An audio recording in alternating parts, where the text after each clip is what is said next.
दोस्तों नमस्कार, मैं अनिल कुमार आप सभी का अपने परिवार अड्डा 24/7 पर स्वागत करता हूँ। कैसे हो सभी लोग? पढ़ाई लिखाई आपकी अच्छी तरीके से चल रही होगी। नंबर सिस्टम की आपने क्लास पहली देख ली होगी। उम्मीद करता हूँ बहुत अच्छी तरीके से आपको समझ आया होगा। अगर कोई भी पॉइंट है अगर आपको समझ नहीं आया तो कमेंट के माध्यम से बता सकते हो, सर ये पॉइंट समझ नहीं आया। कल हमने कहाँ कहाँ तक चीज़ें कवर कर ली थी उनको मैं एक नज़र आपको दिखा देता हूँ। देखिए, शुरुआत जो हमने की थी क्लासिफिकेशन ऑफ नंबर से की थी। क्लासिफिकेशन ऑफ नंबर्स के अंतर्गत हमने बताया था कि रियल नंबर होते हैं और हमारे इमेजिनरी नंबर होते हैं। रियल नंबर क्या होते हैं? जिनको नंबर लाइन पर डिनोट किया जा सकता। इमेजिनरी नंबर जिनको नंबर लाइन पर डिनोट नहीं किया जा सकता। इन दोनों को अगर हम प्लस कर दें, इन दोनों को जोड़ दें तो कॉम्प्लेक्स नंबर होते हैं, क्योंकि कॉम्प्लेक्स नंबर के अंतर में ही ये चीज़ें आती हैं। कॉम्प्लेक्स नंबर में ही ये आ जाती है, यानी कि रियल नंबर और इमेजिनरी नंबर को ऐड करने पर, यानी कि हम कह सकते हैं ये दोनों पार्ट जो ऐड करने पर, ये कह सकते हैं दोनों पार्ट जो ये कॉम्प्लेक्स नंबर के। इस तरीके से हम इस बात को समझ सकते हैं। मैंने बताया था नंबर लाइन को पे कैसे डिनोट कर सकते हैं, ये भी बात बताई थी, और किसको क्यों डिनोट नहीं कर सकते ये भी मैंने बताया था। आयोटा की बात कही थी कि अगर आई की वैल्यू जो होती है -1 अंडर रूट में होती है, ठीक है। आई स्क्वायर की वैल्यू -1 और आई स्क्वायर की वैल्यू +1 के विषय में मैंने बताया था। फिर आगे बताया था कि जो हमारे रियल नंबर्स हैं वो रियल नंबर्स के अंतर्गत हम पढ़ते हैं इंटीजर्स को भी, फ्रैक्शन को भी और डेसिमल को। अभी हमने रियल नंबर्स के दो पार्ट हमने पर में और अपर में, रेशनल और इरेशनल पर नहीं गए हैं अभी हम, ठीक है। इससे आगे हम दिखाएंगे उसको भी, अभी सिर्फ इतना समझिए। फिर मैंने बताया था कि इसमें डेसिमल्स को हमने पढ़ा, डेसिमल के भी दो पार्ट होते, शांत दशमलव संख्या, अशांत दशमलव संख्या। और अशांत दशमलव संख्या में भी दो पार्ट होते हैं, यानी कि ये अशांत पुनरावर्ती, यानी कि non terminating but repeating decimal number, ये होते हैं नॉन टर्मिनेटिंग और नॉन रिपीटिंग डेसिमल नंबर। इनको हम फ्रैक्शन के रूप में तोड़ सकते हैं। शांत दशमलव संख्या को फ्रैक्शन के रूप में तोड़ सकते हैं, p/q की फॉर्म में लिख सकते हैं। इसको हम फ्रैक्शन के रूप में तोड़ सकते हैं, p/q की फॉर्म में लिख सकते हैं। इसको हम p/q की फॉर्म में नहीं लिख सकते, क्योंकि इसकी एक एग्जैक्ट वैल्यू नहीं पता होती, ठीक है। इसका एक कोई मापन नहीं है, इसको हम माप नहीं सकते कि एग्जैक्ट वैल्यू क्या है। जब एग्जैक्ट मान नहीं है तो इसको फ्रैक्शन में नहीं तोड़ सकते, p/q की फॉर्म में नहीं लिख सकते, नंबर लाइन पर, ठीक है, नहीं डिनोट कर सकते हम इसको। समझ आई बात? तो यहाँ पर हम ये जो है ये हमारी अपरिमेय संख्या हो जाएगी, यानी कि p/q, यानी कि रेशनल ये दोनों संख्याएं हो जाएंगी और इरेशनल ये संख्या हो जाएगी। अब बात आती है कि भी रेशनल और इरेशनल संख्याएं कौन सी होती हैं। अब यहाँ से हम आगे पॉइंट पर चलते हैं, यानी कि दो पार्ट हो गए, रेशनल नंबर्स और इरेशनल नंबर्स। अब आगे की कहानी यहाँ से शुरू करते हैं। ये मैंने बताया रियल नंबर को दो तरीके से ऐसे भी समझ सकते हैं जी, यानी कि p/q की फॉर्म में जिसको लिख सकते हैं और जिसको नहीं लिख सकते हैं। जिसको लिख सकते हैं उसको रेशनल नंबर यानी कि परमेय संख्या है, और ये हो जाएंगे हमारे अपरमेय संख्या है। बोलोगे सर रेशनल नंबर्स के कुछ एग्जाम्पल्स बता दीजिए, तो यहाँ पर एग्जाम्पल्स ले लीजिए।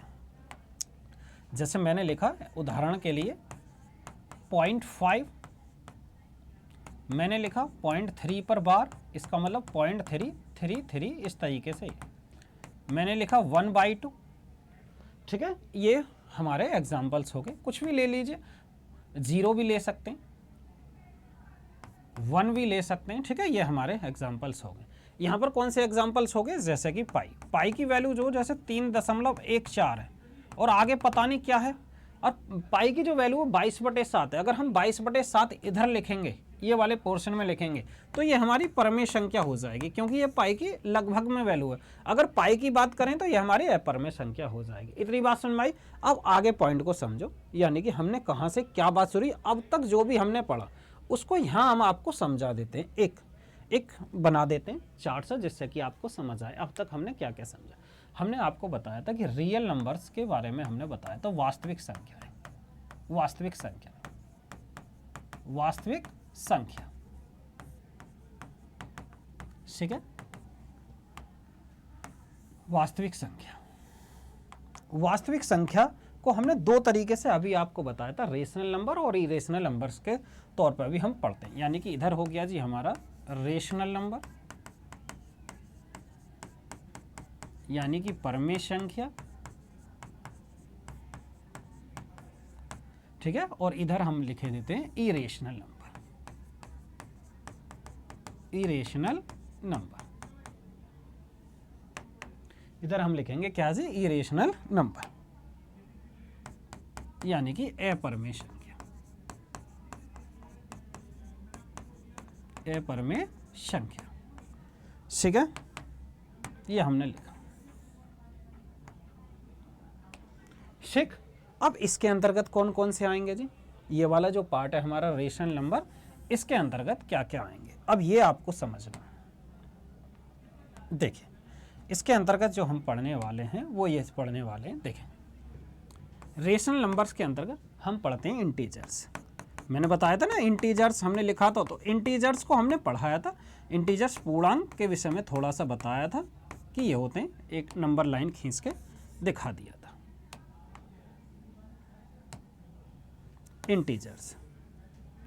फिर दूसरा, हम फ्रैक्शन को भी पी बाई क्यू की फॉर्म में लिख सकते हैं, यानी कि परमेय संख्या जिनको पी बाई क्यू की फॉर्म में लिख सकते हैं, यानी कि फ्रैक्शन। भिन्न। ठीक है। तीसरा हमारा डेसिमल। डेसिमल को मैंने अभी पढ़ा दिया, डेसिमल संख्या यानी कि दशमलव संख्या, दशमलव संख्या। अब दशमलव संख्या जो हमने बताया, तो दशमलव संख्या के कौन कौन से पार्ट परमेय संख्या के अंतर्गत आते हैं? बोलोगे सर अभी बताया था। कौन सा बताया था? ये वाले दो पार्ट, यानी कि शांत दशमलव संख्या और अशांत पुनरावर्ती संख्या, यानी कि ये पी बाई क्यू की फॉर्म में लिख सकते हैं। इसको नहीं लिख सकते अशांत अनावर्ती संख्या, non terminating non repeating decimal number. समझ में आई? तो हम यहाँ पर लिखेंगे इस तरीके से, मैंने दिखाने के लिए आपको लिखा है जिससे कि समझ में आ जाए। तो कौन कौन सी संख्याएं लेंगे यहाँ पर? एक तो शांत दशमलव संख्या, शांत दशमलव यानी कि टर्मिनेट, टर्मिनेट डेसिमल, ये हम लेंगे एक टर्मिनेट डेसिमल। दूसरा हम लेंगे जी non terminating but repeating decimal number, यानी कि अशांत पुनरावर्ती, पुनरावर्ती। ठीक है, non terminate but repeating decimal number, R लिख दिया, समझ जाओगे आप। रिपीटिंग डेसिमल यहाँ पर कौन सी आएगी जी? यहाँ पर आएगी नॉन टर्मिनेटिंग यानी कि अशांत अनावर्ती, अशांत अनावर्ती। इसके अंतर्गत कौन सी? यानी कि हम लिख सकते हैं जी नॉन टर्मिनेटिंग बट, ऐसे लिख सकते हैं नॉन टर्मिनेट, पूरा ही लिख दें, आ जाएगा, लिखे देते हैं नॉन टर्मिनेटिंग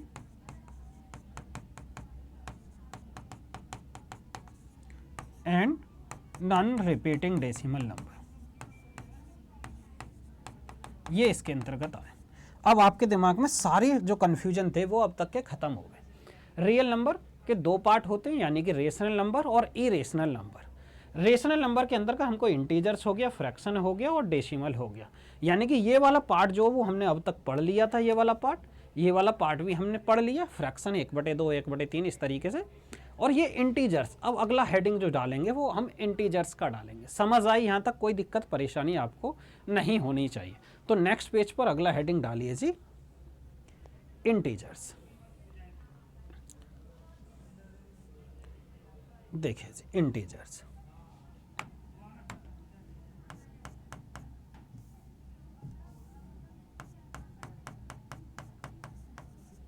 इंटीजर्स यानी कि पूर्णांक।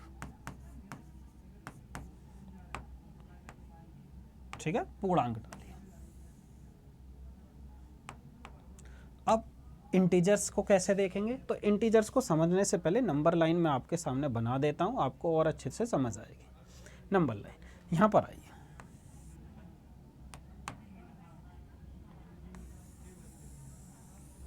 देखिए ये नंबर लाइन है। ठीक है, मैंने यहां पर लिखा जी 0 और इधर की साइड +1 +2 +3 इस तरीके से चलेंगे, +4, यानी कि कहां तक जी? प्लस इन्फिनिटी तक। ठीक है, आगे -1 -2 -3 और -4 -5, कहाँ तक जी? माइनस इन्फिनिटी तक। समझ में आई बात? तो यानी कि पॉजिटिव इंटीजर भी होंगे, नेगेटिव इंटीजर भी होंगे। 0 ना तो पॉजिटिव इंटीजर है ना ही नेगेटिव इंटीजर है। ठीक है, एक हो जाएंगे नॉन पॉजिटिव इंटीजर नंबर, ये हो जाएंगे इंटीजर्स, हो जाएंगे एक नॉन नेगेटिव इंटीजर्स। तो इसके पार्ट को हम समझ लेते हैं। इसके अंतर्गत हम क्या पार्ट में हम समझते हैं। देखिए सबसे पहला इधर से आए, एक होता पॉजिटिव इंटीजर, पॉजिटिव इंटीजर यानी कि धनात्मक पूर्णांक, धनात्मक पूर्णांक, ठीक है। धनात्मक पूर्णांक हमने ये किया।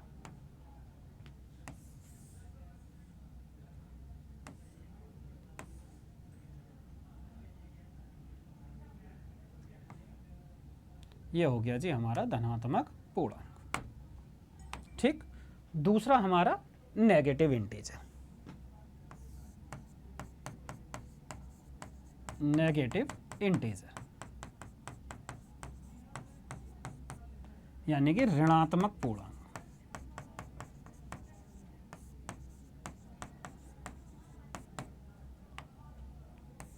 ऋणात्मक पूर्णांक, ठीक। तीसरा जो हम पढ़ेंगे जीरो, तीसरा जीरो इंटीजर, जीरो इंटीजर्स हम कह सकते हैं, जीरो पूर्णांक लिख देंगे या इंटीजर, जैसे आपकी मर्जी। जीरो पूर्णांक, जीरो इंटीजर ही लगा देते हैं, ठीक है। जीरो इंटीजर,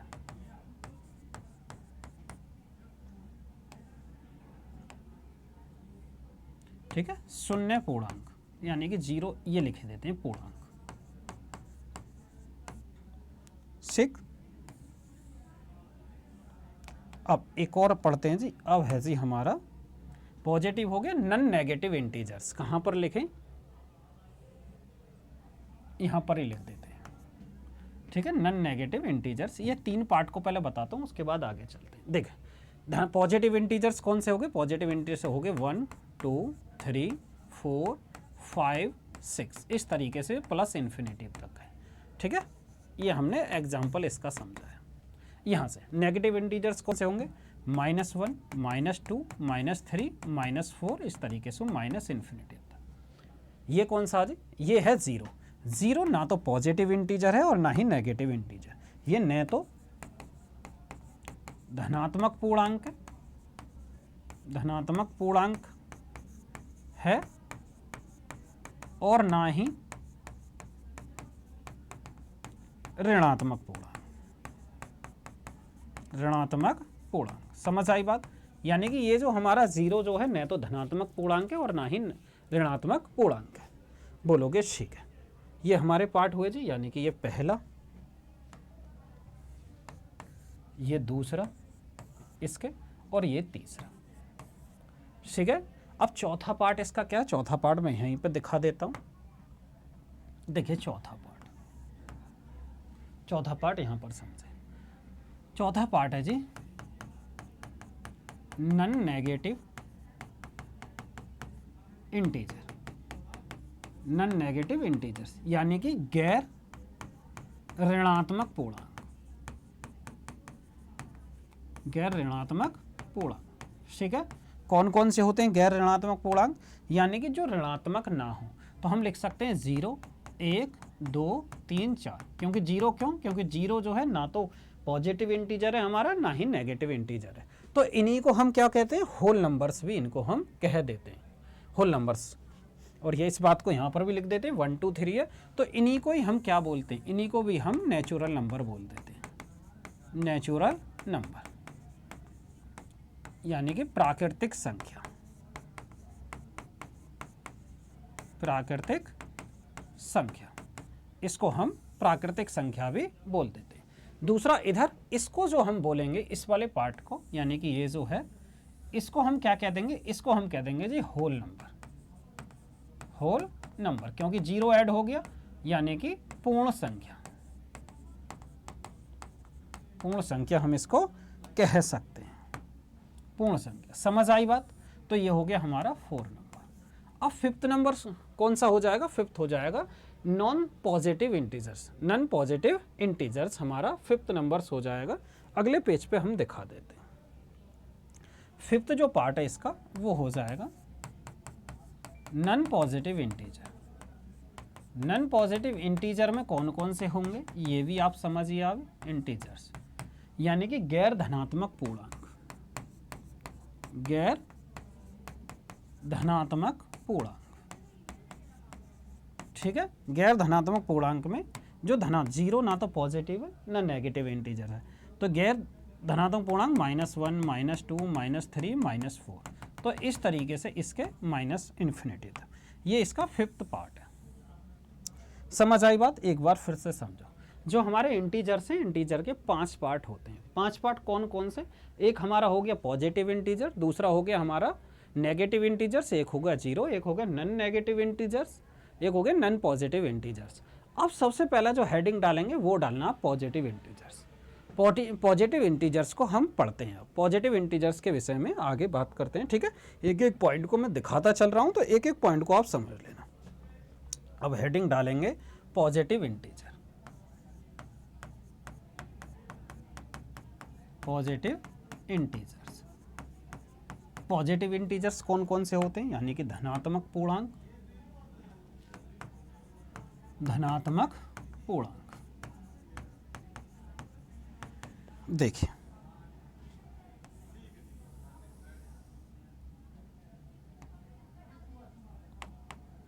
यहां पर तरीके से समझेंगे। धनात्मक पूर्णांक, इसके भी पार्ट होते हैं। पहला पार्ट कौन सा? यहां पर समझिए। यहां पर हम लिखे देते हैं जी, पहले पार्ट पर आते हैं। देखिए यहां पर आते हैं। सबसे पहला पार्ट है जी हमारा इसमें इवन संख्या, यानी कि इवन नंबर, यानी कि सम संख्या। तो सम संख्या कौन सी होती है? सम संख्या हमने लिख तो दिया, पर सम संख्या होती कौन सी है? यानी कि वे संख्याएं जो 2 से डिवाइड ना हो, यानी कि डिवाइड हो जाएं। सम संख्याएं ऐसी जो 2 से पूर्णतः डिवाइड हो जाएं, उनको बोलते हैं हम सम संख्याएं। वे संख्याएं जो 2 से पूर्णतः डिवाइड हो जाएं, वो हमारी सम संख्याएं होंगी। दूसरी अगर हम बात करें जी, यहां पर एक होता है हमारा क्या? Odd number. ऑड नंबर कौन सी संख्या है? यानी कि विषम संख्याएं। ऑड नंबर, विषम संख्या। ऑड नंबर, विषम संख्या। वे संख्याएं जो 2 से पूर्णतः डिवाइड ना हो, जो 2 से पूर्णतः डिवाइड ना हो, उनको हम विषम संख्याएं बोलते हैं। तो यहां पर हम लिख देते हैं, साथ के साथ बताते भी चलते हैं, इन पॉइंटों को क्लियर करते करें। वे संख्याएं जो 2 से पूर्णतः डिवाइड हो, पूर्णतः डिवाइड हो,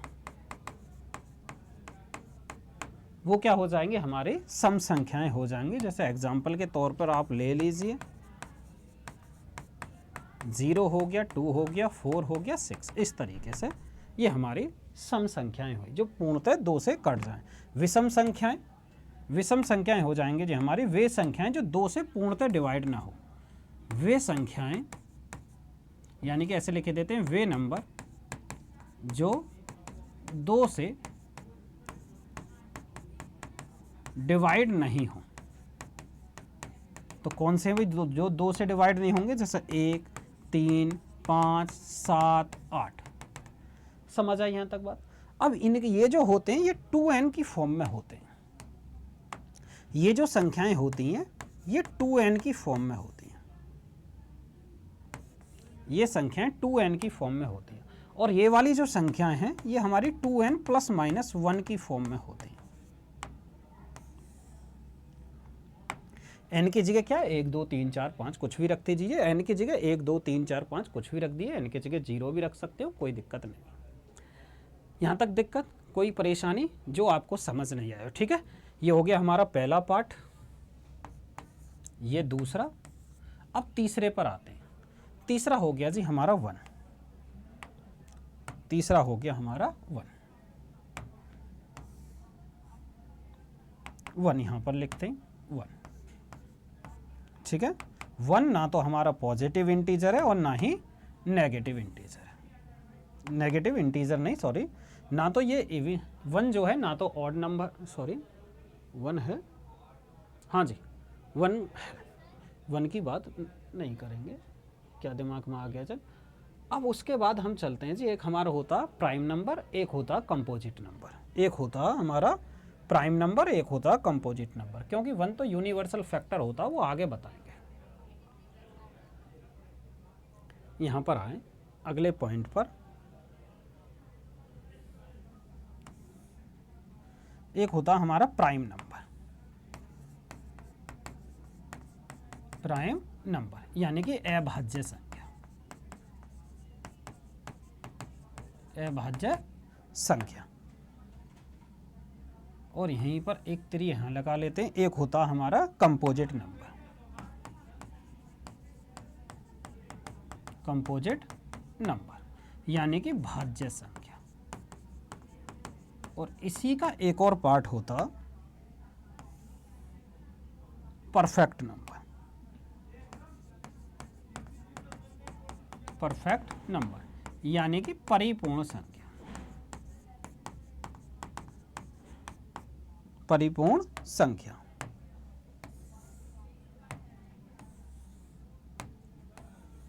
ठीक है, ये इसके 5 पार्ट हुए। ये तीसरा हुआ, और ये चौथा, और ये 5वां। ठीक है, ये है।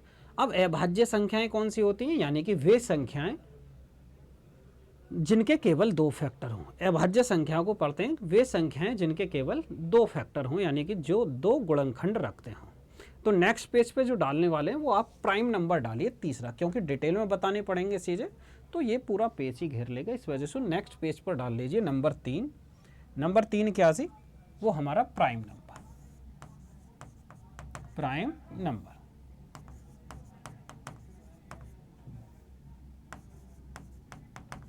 प्राइम नंबर यानी कि अभाज्य संख्या, अभाज्य संख्या। अब इसको समझते हैं, अभाज्य संख्याएं कौन सी होती हैं? वे संख्याएं जिनके केवल 2 गुणनखंड हों। ठीक है, 2 गुणनखंड कौन से? एक तो 1 होगा और वो संख्या स्वयं। समझ आए? और कंपोजिट नंबर कौन से होते हैं? जिनके 2 से अधिक फैक्टर हों, जिनके 2 से अधिक फैक्टर हो, उस पर अलग बात करेंगे। पहले यहां पर आइए। तो प्राइम नंबर क्या होंगे? प्राइम नंबर को हम कह सकते हैं वे संख्याएं, वे संख्याएं जिनके केवल 2 गुणनखंड हो, केवल 2 गुणनखंड हो। ठीक है, 2 गुणनखंड कौन से? 1 और स्वयं, स्वयं यानी कि संख्या। ऐसे समझें। ठीक है, जैसे मैं एग्जाम्पल लेता हूं, एग्जाम्पल लिया मैंने। जैसे 1 है क्या प्राइम नंबर? वो नहीं होगा। क्यों नहीं है? क्योंकि 1 के 1 गुणा 1 गुणा 1 या 1 के 2 ही फैक्टर, अगर सेम की बात करें सेम ही हुए, जबकि 2 डिफरेंट फैक्टर होने चाहिए। केवल 2 गुणनखंड होने चाहिए। कौन कौन से? एक तो 1, और एक हो जाएगा स्वयं संख्या। ठीक है, एक हो जाएगा जी हमारा स्वयं संख्या। तो एक हमारा क्या हो जाएगा? ये हमारा प्राइम नंबर नहीं है। दूसरे पर बात आते हैं। दूसरा ये है जी 2। 2 को देखिए जी, इसके गुणनखंड 2 से भी चला जाएगा, यानी कि ये 1 से भी चलेगी संख्या, और ये 2 से भी, यानी कि ये हो, यानी कि इसके 2 गुणनखंड हो गए। यानी कि 3 भी स्वयं से ही जाएगी, या तो 1 से या 3 से ये हो गए। यानी कि 1 5, यानी कि 1 और 5 ये भी हमारे क्या हो जाएंगे? प्राइम नंबर हो जाएंगे। यानी कि वे संख्याएं जिनके सिर्फ 2 ही गुणनखंड हो, जिनके केवल 2 ही गुणनखंड हो, वो हमारी अभाज्य संख्याएं होंगे। या तो 1 या वो संख्या स्वयं से कटनी चाहिए। तो ऐसी कौन कौन सी संख्याएं होती हैं? हम लिख सकते हैं जैसे कि 2 3 5 7 11 13। 2 3 5 7 11 13 17 19। ठीक है ना? 23। 23 के बाद कौन सी होगी जी? 29। 23 29 हो गई। 29 31 37 41 43 47 53 59। ठीक है, 61 67 71, और ये हो जाएगा 73 और 79। 79 के बाद हो जाएगी 83। 83 नहीं होगा, या 83 हो जाएगा। 83 के बाद कौन सा आ जाएगा जी? 89। 89 के बाद हो जाएगा 97। अब इनको देख लीजिए 100 तक की ये सभी प्राइम संख्याएं कितनी है 1 2 3 4 5 6 7 8 9 10 11 12 13 14 15 16 17 18 19 20 21 23 24 25। यानी कि हमने क्या देखा कि 100 तक जो जितनी संख्याएं होती हैं 100 तक कितनी अभाज्य संख्याएं होती हैं वो 15 हमारी अभाज्य संख्याएं होती हैं। 100 तक 15 अभाज्य संख्याएं हमारी निकल कर आई। समझ आई? तो हम यहाँ पर एक पॉइंट लिख लेना, नोट करके लिख लेना जी। यानी कि 1 से 50 तक, सबसे पहले लिखिए 1 से 50 तक कितनी अभाज्य संख्याएं होंगी 15। 1 से 50 तक कितनी अभाज्य संख्या होंगी जी 15। 1 से 50 तक 15, 50 से 100 तक वो 10 हो जाएंगे, ठीक है। और 1 से 200 तक, या ऐसे पूरा लिख देते हैं पहले, 1 से 100 तक इन दोनों को जोड़ दीजिए जी, कितनी हो जाएंगी 25। 25 अभाज्य संख्याएं हुई। यहीं से अगर हम 1 से 200 तक की बात करें तो ये हो जाएंगे 46। 1 से 500 तक 95, 1 से 1000 तक ये हो जाएंगी हमारी 168। यानी कि ये अभाज्य संख्याएं हुई, अगर इनको डायरेक्ट याद कर लेना। अब एक और पॉइंट आपको याद कर लेना है यहाँ पर, यानी कि सबसे छोटी जो हमारी प्राइम नंबर है, यानी कि अगर हम 2 करें बात करें, 3 की करें, 5 की करें, इसी तरीके से अगर हम चलते जाएं, जैसे ये हो जाएगा 7 हो जाएगा, 1 और 7 ये हो जाएगा हमारा 8, 8 नहीं होने की।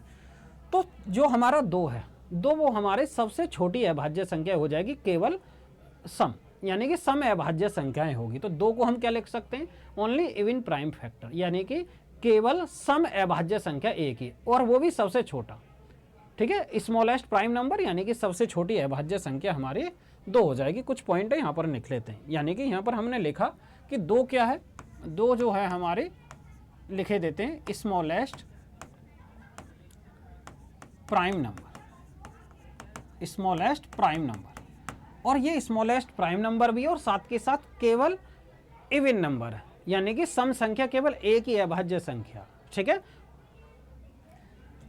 और 2 हो गया, 2 को हटा दो, ये हो गए 3। अगर इनको देखा जाए, ये एक है 3 और एक 5 और एक 7, यानी कि 3 ये लगातार विषम संख्याएं हैं। तो हम कह सकते हैं 3 लगातार विषम अभाज्य संख्याओं का केवल ये एक ही समय, 3 लगातार विषम संख्या यही मिलेंगी और कहीं नहीं मिलने वाली, मतलब और कोई संख्या नहीं मिलने वाली आपको, ये कहने का मतलब है। यानी कि हम कह सकते हैं 3